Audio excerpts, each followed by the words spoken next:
Hello, my beautiful people! Welcome to Villasencio Resort. For today's video nga ay birthday ng aming tatay. Kaya naman ito at kami ay magse-celebrate. Dito lang naman sa malapit. Dito nga lang pala yan, malapit sa Boying. Yes guys, bago lang ito mag-Boying Resort. Kaya naman napakadali lang itong matuntun. So kung gusto nyo nga ma-refresh ay pumunta na kayo dito sa Villasencio Resort. Hindi nga lang ito running water na katulad ng nasa Boying. Pero kung gusto nyo ay malilong na swimming pool ay dito na kayo magtungo. Dahil nga yung mga pool nila ay merong bubong dito. Kaya naman kung ayaw nyo mangitim ay talaga naman dito na kayo mag-swimming. Ang entrance fee nga pala dito ay 50 pesos ang adult at ang mga bata naman ay 40 pesos lamang. Tapos ang cottages nila dito ay meron tigpa 500, tigpa 400. Kaya naman afford nyo kung kayo ay magsiswimming dito. Kaya naman kung gusto nyong makatipid ay halina at dito na kayo mag-swimming ng buong pamilya. Meron nga pala sila ditong 3 pool. Merong 4 feet at talaga namang nakabantay ang mga lifeguard dito. Kaya naman safe na safe ang mga anak nyo.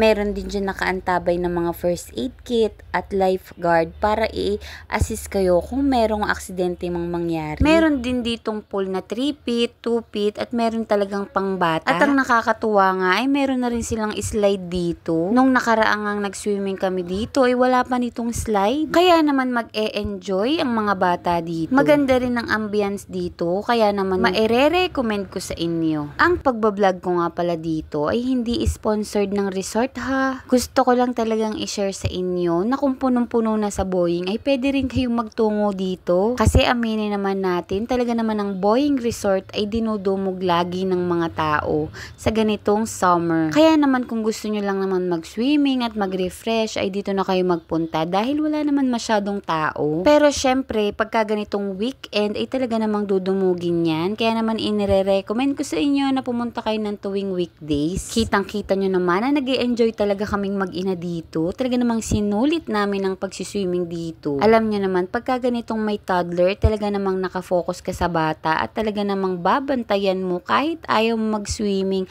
ay mapapaswimming ka talaga. Aminin naman natin nung mga bata pa tayo na pag nakakakita talaga tayo ng tubig ilulusong at lulusong agad tayo.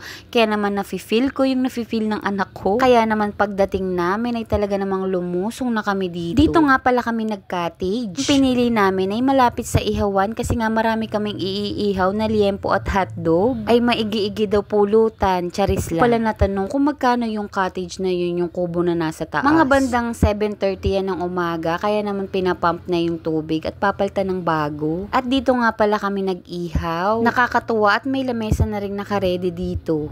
Public resort nga pala itong Villasencio. Pero nataon nga, nakakaunti ang nagsiswimming ay nagmukha tuloy private. Napakadali ring maluto ng ihaw-ihaw dito. Kaya naman ox na ox tong ihawan nila dito. At syempre, pagka swimming ay hindi mawawala ang video okay time. Pwede nyo namang rentahan tong video okay. Pero dahil nga low budget tayo, ay talaga naman tayo naghulog lang ng ¡5 piso para makakanta. Aringang si mama ang kantang-kanta dito. Pakinggan nyo.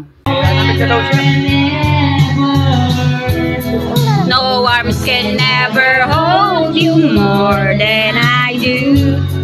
No arms can never love you, worldly. Parang hindi pala si mama ang kumanta. Parang kumanta rin ako. Sorry naman, mali-mali yung lyrics. Anyways, hindi talaga masaya pag walang video okay. Pagka ganitong gatherings, talaga namang video okay is live. Ipapakita ko rin pala sa inyo na meron sila ditong parking lot sa unahan ng kanilang resort. Kaya naman safe na safe at malawak ang inyong mga sasakyan dito para mag-park. Ayan, for more inquiries ay ipollow nyo na lang yung kanilang Facebook page. Ilalagay ko dyan sa baba.